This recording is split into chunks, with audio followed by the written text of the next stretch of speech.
tuduhan yang penggelapan katanya yang donasi kemarin sampai dituduhkan katanya Teteh beli mobil baru, itu gimana sih dari Mas Giri sendiri? Klarifikasi. Gimana? Yang soal tuduhan kemarin kan katanya Beli mobil atas sampai- nama pribadi. Iya, itu sesuatu yang nggak sesuai faktanya ya. Begini teman-teman. Jadi memang saudara G ini kan ditunjuk untuk menjadi ketua yayasan. Terus kemudian katanya dia melakukan audit keuangan yayasan. Tapi audit itu tidak pernah diserahkan kepada yayasan. Jadi kita nggak tahu sama sekali audit apa yang dia gunakan. Terus kemudian yang dia sampaikan kemarin, adanya penggelapan itu sebenarnya harusnya disampaikan sesuai faktanya. Jadi faktanya itu adalah tidak tervalidasi. Jadi uang itu ada yang tidak tervalidasi. Kenapa kemudian tidak tervalidasi? Karena saudara G ini tidak pernah datang ke yayasan. Jadi tidak pernah meminta berkas-berkasnya, itu yang kemudian tidak tervalidasi ya. Jadi bukan penggelapan begitu. Itu yang sangat kami sayangkan gitu. Dari Teteh sendiri mungkin ada tanggapan nggak sih, mungkin sedikit?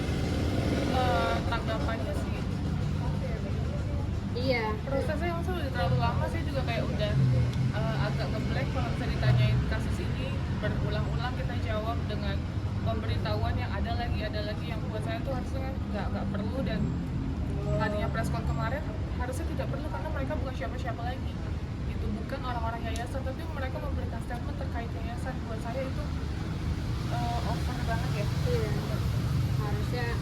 Harusnya audit keuangan itu ditunjukkan kepada yayasan dan juga kepada institusi-institusi terkait. Nah itu kemudian tidak ditunjukkan tapi di presscon-kan di media, di halayak ramai, dan menyampaikannya sepotong-sepotong gitu.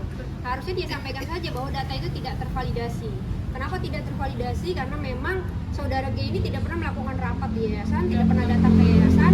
Bagaimana kemudian bisa tervalidasi? Jadi dia hanya berdasarkan mutasi rekening saja. Dan mutasi rekeningnya teman-teman perlu diketahui, saudara G ini menjabat jadi ketua 2025 awal.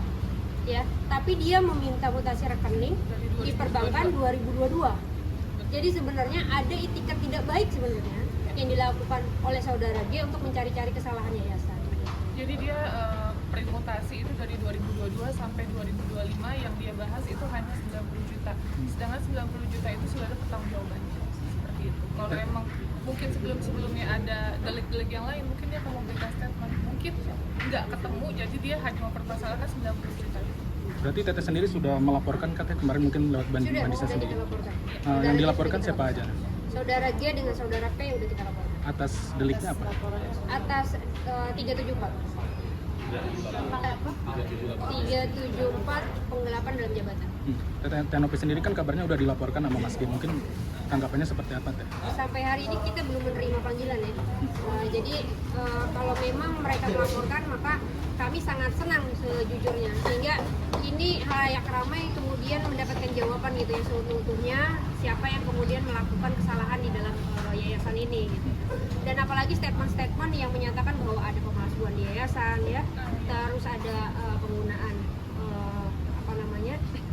menggunakan salah satu tanda tangan inisial A itu ya, itu sangat kami sayangkan. Jadi yang sebenarnya terjadi adalah Ibu P ini menyampaikan kepada saya bahwa karena dia sakit dan berada di Jogja, maka dia berinisiatif untuk menghubungi saudara A untuk melakukan elektronik, tanda tangan elektronik namanya. Kita ada bukti semua chat. Nah, chatnya beliau itu kita simpan. Jadi kalau misalkan ada pelaporan terhadap pemalsuan itu, kami siap kok menghadapi itu. Nah, nanti untuk saudara AG itu juga nanti akan kita laporkan karena pencemaran nama baik ya. Itu jelas kita ada buktinya, tapi dia memberikan statement seolah-olah tidak ada buktinya ya tentang tanda tangan tersebut. Seperti itu. Teh, ini kan yayasan sendiri kan ibaratnya berujung konflik seperti ini ya Teh. Jadi menyayangkan nggak sih Teh, ibaratnya dari uang donasi itu sekarang konflik di yayasan sendiri. Mungkin tanggapan Tenopi gimana?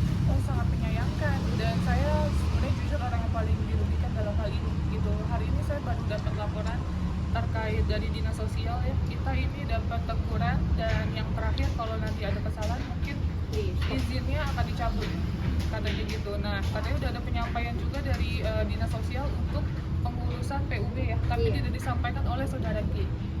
Seperti itu. Jadi saudara G ini teman-teman sudah ditegur oleh Kemensos 1 kali, sudah ditegur juga oleh dinas sosial, itu tidak disampaikan ke yayasan sama sekali.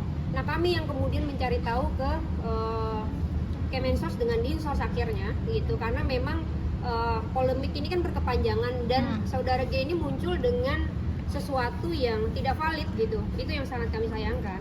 Padahal Kemensos tuh sendiri awalnya kan di November tuh mendukung banget ya terkait hal ini. Malah sekarang malah jadi begini gitu. Iya nggak nyangka gitu, walaupun menyangka. Tapi satu lagi yang harus kita garis bawahi terkait uangnya 90 juta itu yang katanya untuk mobil saya, itu jelas kebutuhan untuk anak saya ya, kebutuhan untuk anak saya.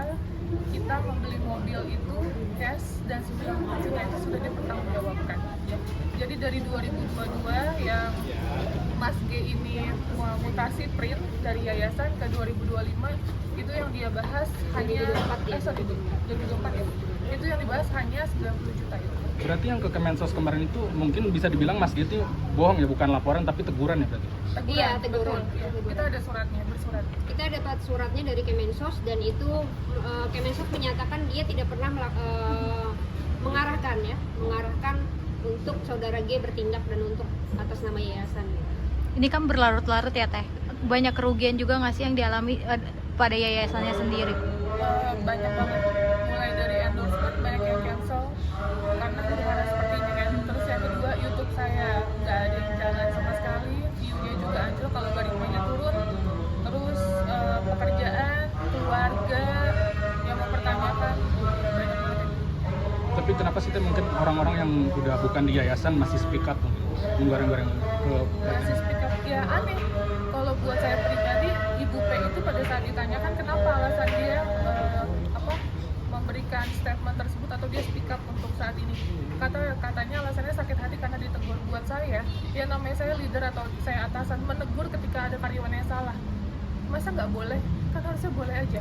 Dan menurut saya menegur pun dengan bahasa manusia kok, dengan bahasa yang baik. Nggak ada namanya saya berbicara kasar atau buruk lah gitu terhadap Ibu P tersebut. Berarti perihal ancaman itu juga nggak ada ya Teh? Ancaman apa? Kan Poppy P itu mengaku ada segi dari ancaman dari Ancaman Teteh dari- sendiri. Ini begini ya teman-teman, saya sebenarnya dia sebenarnya komunikasi itu ke saya, Ibu P ini. Dia menyampaikan hal-hal yang berbeda gitu, baik itu terhadap saudara G gitu, terhadap saudara DS gitu. Dia menyampaikan hal-hal yang berbeda kepada kami gitu. Untuk saudara G aja dia menyampaikan bahwa saya diancam, saya apa segala macam gitu ya. Terus kepada DS dia menyampaikan kepada kami bahwa kalau saya keluar dari yayasan nanti saya akan dijamin oleh saudara DS dan dipekerjakan oleh saudara DS. Itu kami punya bukti rekamannya. Jadi Ibu P itu menyampaikan itu ke kami. Tiba-tiba dia preskon terus kemudian memojokkan klien kami gitu. Itu yang sangat kami nggak masuk di akal kami ya. Jadi menurut Teteh ada tekanan-tekanan dari luar juga dong? Saya nggak tahu kalau itu tekanan dari luar, tapi yang jelas Ibu P itu sudah tidak aktif ya, jadi dia jatuh di Jogja, terus tulang ekornya dia patah, dan bulan September itu saya ingat banget dia sudah tidak aktif bekerja di Jakarta. Biasanya kan kalau kerja sama saya dia emang stay di Jogja tapi sering bolak-balik ke Jakarta seminggu atau 15 hari. Itu sudah tidak aktif dari bulan September sampai bulan Januari. Sampai bulan Januari.